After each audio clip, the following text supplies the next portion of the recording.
healing, salvation, and happiness. It's your season. It's your time. God has plans for your life to prosper you and to give you hope and a future. Join us and learn how God's love and power can bring hope and happiness to your life. This is your opportunity for motivation, encouragement, and purpose. Good evening and welcome to Table Talk at the Well. I am your host, Apostle Cynthia Cohen, and I am excited this evening to have someone with us who comes with a well of knowledge in reference to domestic violence. So tonight's topic that's on the table is domestic violence. And we need to understand that here in the United States, over 10 million people are affected by domestic violence. Healthcare workers deal with at least 1 in every 3 women who have dealt with some form of domestic violence. This is an issue and a topic that has been swept underneath the rug in the church. But we're bringing it to the table tonight because it's relevant. We're going to dive right into it with my guest, who is Elise Decote. I am so excited to have her with us this evening, and my co-host, Kristen Snow. Elise hails from Miami, Florida, and she comes with a plethora of experience in the field of domestic violence. And so we are anxiously awaiting to hear what she's going to bring to the table, because I know it's going to be eye-opening for so many people. And we're thankful to have her here tonight.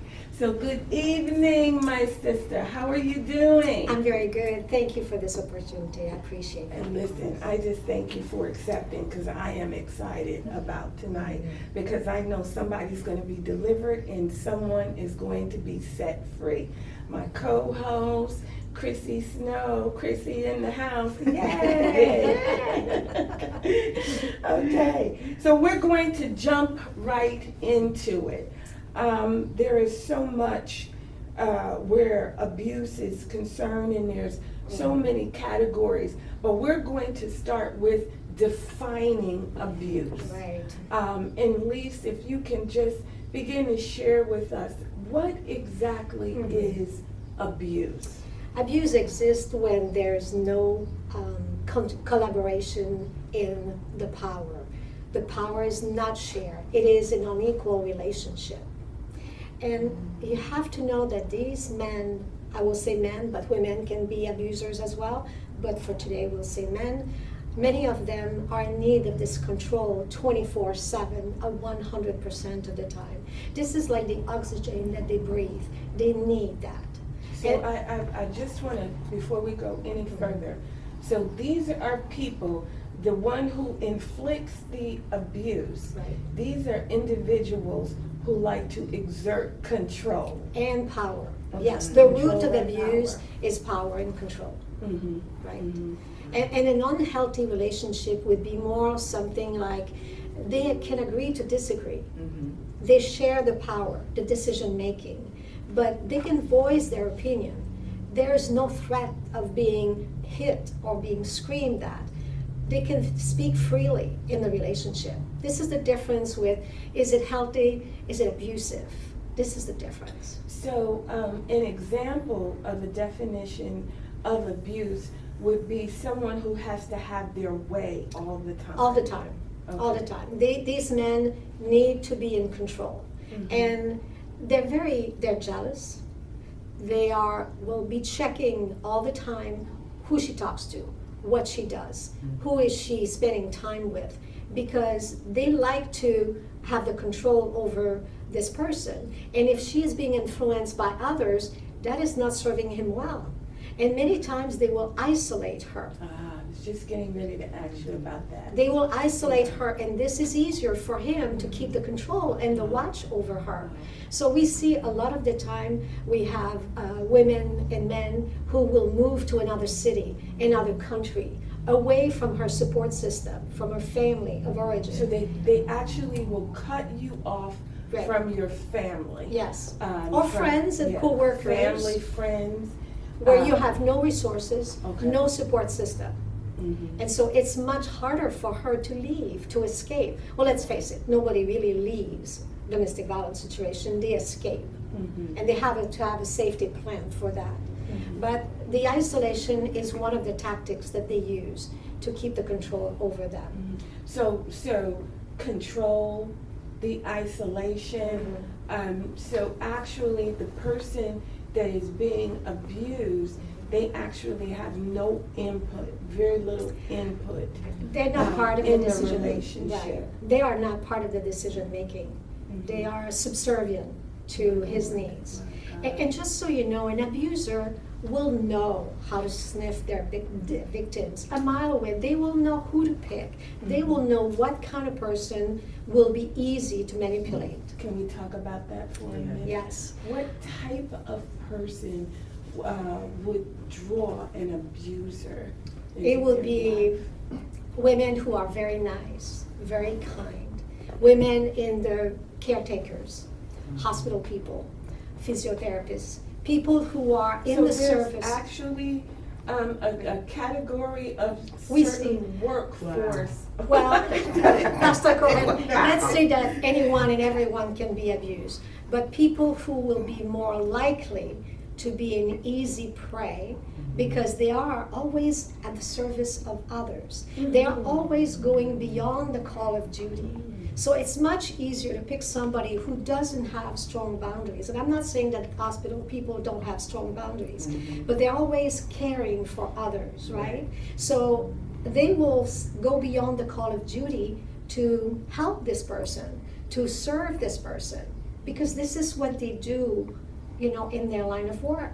So it's much easier. My Lord. Now, anyone can be abused, and everyone can be abused. There are some red flags, there are some warning signs, but many times you don't see it because these men, they know how to dine and romance a person. And many times they act very quickly. So you start a relationship and soon you're into living together, or he's moving in with you. Can we deal with that? Because you said soon you're in a relationship with them. So they appear to be someone that they're not Right. at the onset of a relationship. Right. This is what they do. They will dine in romance. They will be Prince Charming. Wow. And anybody in this situation will believe that this is so nice. This man has everything I'm looking for. Right. But the key is that they're moving very fast. So they're very fast. deceitful. They are deceitful. And sometimes the abuse starts at the honeymoon, during the honeymoon, or soon after. And But it'll start quickly. it will start quickly. Once she is hooked, once she is hooked, that she was not going to leave because now maybe she sold her house, she moved in with him. You know, he makes sure he will move her to another city again, leaving everybody. Isolate her. To isolate To her. cut her off from everyone, Exactly. even children, Even if need be. grown children, yes, Yeah, adult children. However he can do it, yes. he will isolate her. And he will promise her the world and not deliver the world. Oftentimes, some are trying to leave, Right. and they use scare tactics. Can we talk Absolutely. about that? Intimidation. That she'll fail. Yes, that she is nothing. Now remember, there are many forms of abuse. And the verbal abuse, people don't seem to put a lot of attention to it, but words are very powerful. These bad words are repeated to you on a daily basis with weeks, months, and years, they are compounded. They sink into your subconscious mind. That becomes a pattern that you're going to live with. So many women have said to me, I can leave anytime. So many women have said to me, I don't believe the words he says to me. This is just him being him. I said, no, right now you don't believe him. And this is the time to act. Because with time, it will start sinking in. You will start losing your authenticity, your personality, who you are. After you're in it for And years. this is how he molds her. Wow. So This is powerful. The, Yeah, the, it the is. verbal abuse is also emotional abuse, but it's very powerful. So he begins to work on her psychologically. Yes. To manipulate. Oh, to you know, mind everyone control. is different. It could be a physical abuse for some, sexual abuse for others, financial abuse. There's many forms. It could Many be forms of abuse. of abuse. Not Right. only just the mental abuse, let's talk about the physical abuse. Physical for a abuse. minute. Absolutely. And you should know that your boundary starts with your body and ends with your body. Mm-hmm. Nobody has the right to touch your body without you, against your will. And women who's married to an abuser can be raped. Yes, yes. Talk about Many that women for a don't really minute. realize that, Yeah. but they can be raped. Yeah, because it's against her will. Right, it is. So And you God don't gave have you that will to make decisions and Yes. make choices. Right. What you want to do with your husband or without your husband. Exactly. Right. And I've had so many women telling me that's, well, I'm married to him. I said, yes, but you're not his property. Oh my Right. God. You have a voice. You can say no. Mhm. Well, if you love me, you'll do it. You'll do it the way I want. Force sexual relationship, that is abuse. Wow. And if you don't want to do threesome, if you don't want to do it the way he wants it, you don't have to.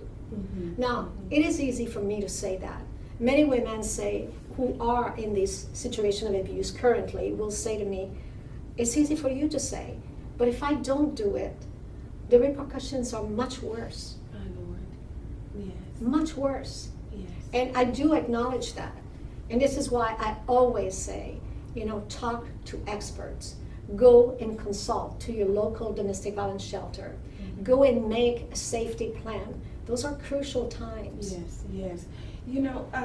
When you say many forms of abuse, there's financial abuse Right. as well. Financial. Can we talk about that for a minute? What that looks like? Because there are many people who are listening to us Right. this evening. Right. And they need to be able Mhm. to identify this type Right. of behavior. Right. They could have someone in their family who's Mhm. being abused. Right. As well as themselves. So we need to be able to identify this. Exactly. So can you describe what is financial Yes. abuse? Absolutely. Women who have to give their paycheck to the man, and he Whole decides. paycheck. Whole paycheck or part of it, if he decides what he's going to do with that money, that's already not her money anymore. Yet she worked for it. And many times men will not want the woman to work because remember, at work, she could be influenced. And so keeping the control for him, will be harder if she has a job. Or allow her to work long enough to Right. finance whatever Absolutely. he wants, and then she'll have to Right. stop. I had women who came to me that were highly successful financially, yet they were not in charge of their income. He was the decision making of this income. They were deciding he was deciding when they were buying furniture, when they were traveling, if they were traveling, if she needed this. He was controlling the ins and outs of the credit cards. This is difficult for them. When you don't have access to your own money. And on the income tax, so many women have said to me, he always signed the income tax. I don't know how much money we have. I don't even know where the money is invested and in what. Now, again, we're talking about abuse. Right. We're not talking about a situation where you have a couple and they've both decided, we're going to do this. I'm going to take my earnings Right. and your earnings. This is what we're doing Right. together. We're going to put it in one pot Right. because we have a vision, we have a goal. Mhm. We're not talking about that. We're talking about someone who absolutely has no control over their own income. He takes charge, and Right. if he cannot be in control of it, Mhm. then violence or some form of abuse will take place. There is no conversation. There's no, what do you think if we were just doing this year with our money? During COVID, there was more abuse during COVID because they were isolated. right? They were at home with them 24/7. And many times women would excuse the abuse. Oh, he's stressed out, or he lost his job, or, there's always a reason behind it. But financial abuse can be also, I'm going to control her through the court. I'm going to keep her in legalities for years to come, and whatever money I have to give her will end up to the attorneys. She won't have it. Yeah, abuse. And there's many Bitterness. forms of abuse. They will move the money to another bank account in a different state. She will not know. She will not know where the money is. Wow. And she's worked her entire life. Or she was managing the household, raising the children. That is of value too. That is worth something too. Yeah. Okay. Wow, this is good. I want to ask you a question about the history of abuse. This is critical for us to understand. You once shared something with me, Elise, that blew my mind when you spoke about how it was generational. Right. But let's talk about the history of abuse. Abuse has existed since the beginning of time, all over the world. It's been there, and it's been insidious, and it's been common practice. And many women didn't have a voice in those days. So if we go back, let's say the cavern time, it was about surviving. Mm-hmm. They didn't have the power of choosing a mate the way we have it today. We can't compare those days. Right. It was about, is he a good fisherman? Is he a good hunter? Because I have all of these children to feed. So I need to find somebody who's going to be able to provide. Mm-hmm. So, but if we go toward the medieval time and 15th, 16th, 17th centuries, the peasants were looking at their noblemen, and the noblemen, the squires, were battering their wives. There were some ordinance written how to best batter your wife. Ordinance. The rule of thumb law comes from a man, and this was written. The rule of thumb came from England, and it was finding a stick that is the length from the elbow to the thumb, but not thicker than the thumb. And you were able to use that to batter your wife. That was legal. So you can imagine what women were going through. Now the churches was helpful in those days. They were rescuing these families, the women and children. They were taking them in the back of the church or the basement. They were sheltering them, feeding them, clothing them, and providing services for their wounds, help. But ultimately, when they were feeling better, they were returning them to their family, to this man. So they would stabilize them for a period of time. Enough not and to then they lose. would go back into the same situation. So they offered no real solution. It was just a temporary fix. Right. It was common practice. Men were in charge. This was a patriarchal organization, and they had no voice. They had no say. They were not sitting at a table at the same level as the men. The men were in charge. They were in charge of the castle, in charge of the household. Mm-hmm. And if we come, let's say 1939, Second World War, until 1949, a lot of the men went to war. Some women too, but a lot of the men went to war. And then these jobs in the factories, they needed to be filled up. And office work too. Mm-hmm. So women decided that they were going to go to work and fill up those positions. Mm-hmm. And for the first time in history, women knew what financial independence was. Mm-hmm. That was the first time. Yes. So for 6 years, they were in charge of bringing the money in, paying the bills, controlling the household. By controlling, I mean managing the household and their needs and the children's needs. And they didn't have to ask permission. Mm-hmm. So what happened is when the war ended and the men came back, they wanted to resume where they left. But this was not acceptable for women anymore. Mm-hmm. And so what happened is the level of divorces went way up. And a new social class was created. Mm-hmm. Divorced women with children. Mm-hmm. Wow. Right. And then if you come closer in the 60s and 70s, we have all of these movements emerging. Black liberation movement, anti-rape movement, the battered women's movement, who stood up with the feminist movement. They stood up together because they had a common goal, equality and justice. Or sometimes they kind of, confuse the two, but they helped each other. And from these movements came a lot of awareness and education. People were not going to suffer in silence anymore behind closed doors. Amen. And it was women helping women. We had gotten the right to vote earlier. Now it was about bringing awareness of what was happening to other women. Men were not going to help. Silently suffering in the dark at the hands of abusers. Wow. And they started organizing themselves, creating hotlines and shelters, and it was women sheltering other women. And the church was still helpful, but it was mainly women taking charge of their own life. Just like we want every woman to take charge of their own lives. And laws were created. Today, domestic violence is a crime. And law enforcement has a mandate to arrest. Now, I'm glad you brought that up, because at one point where domestic violence was concerned, you could call a police officer and someone was manhandling you or abusing you, and all they would do is just tell him, well, don't let us have to come back again.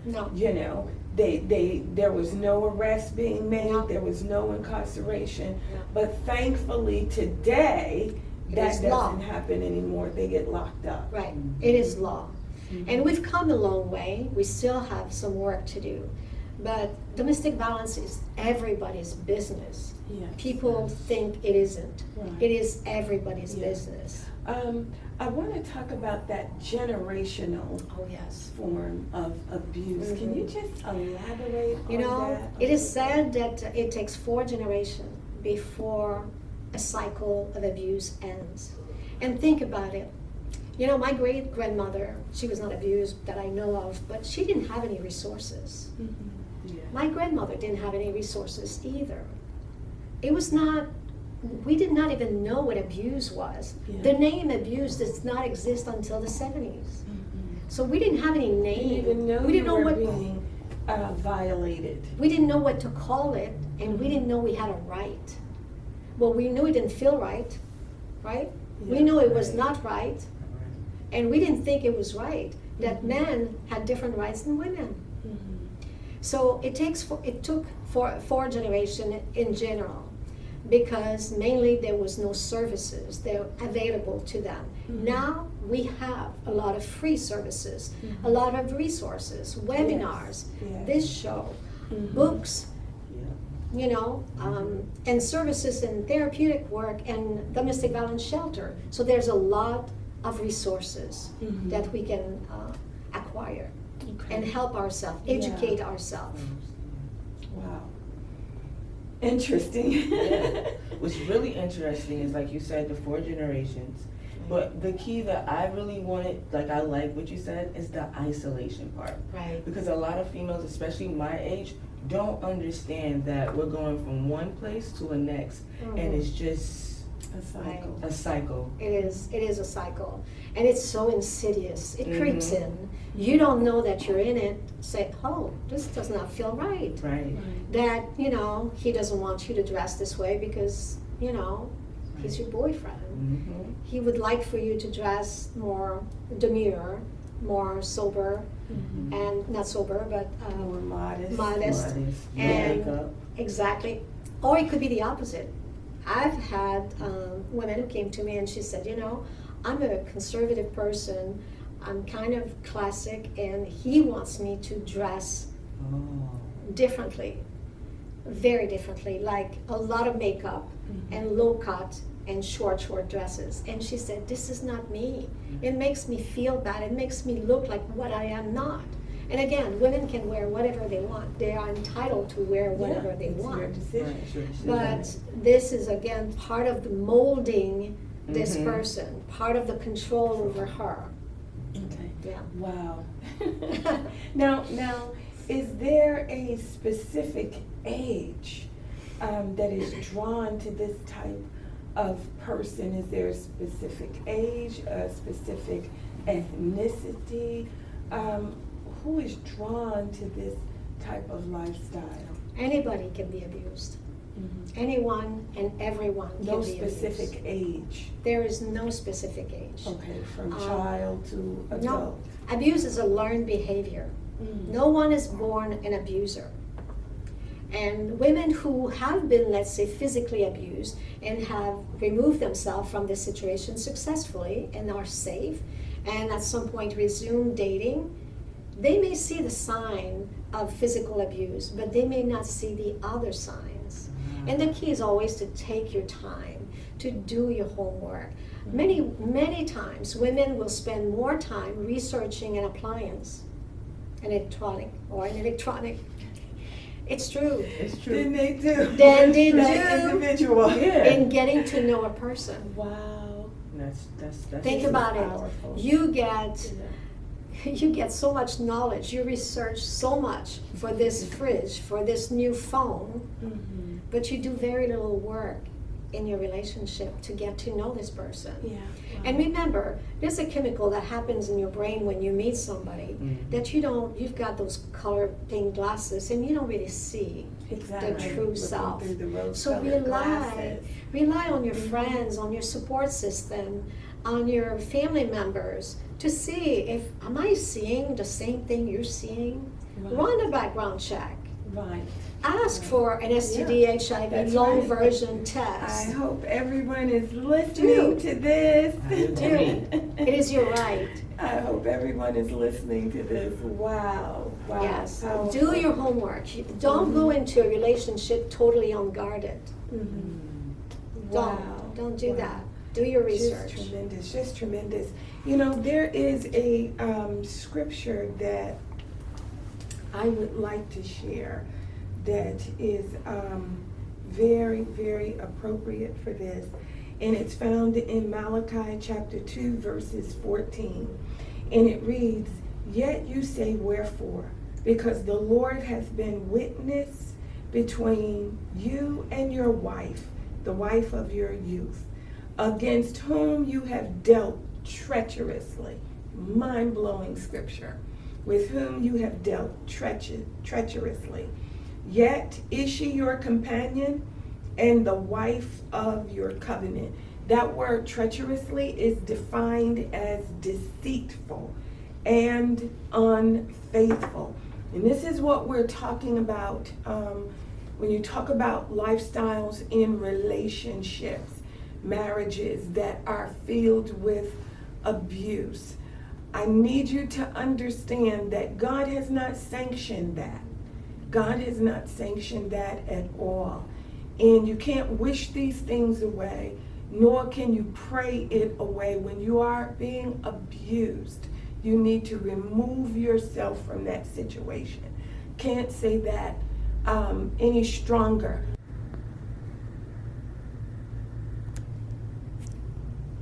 I hope you enjoyed that show because if it is relevant, we are bringing it to the table.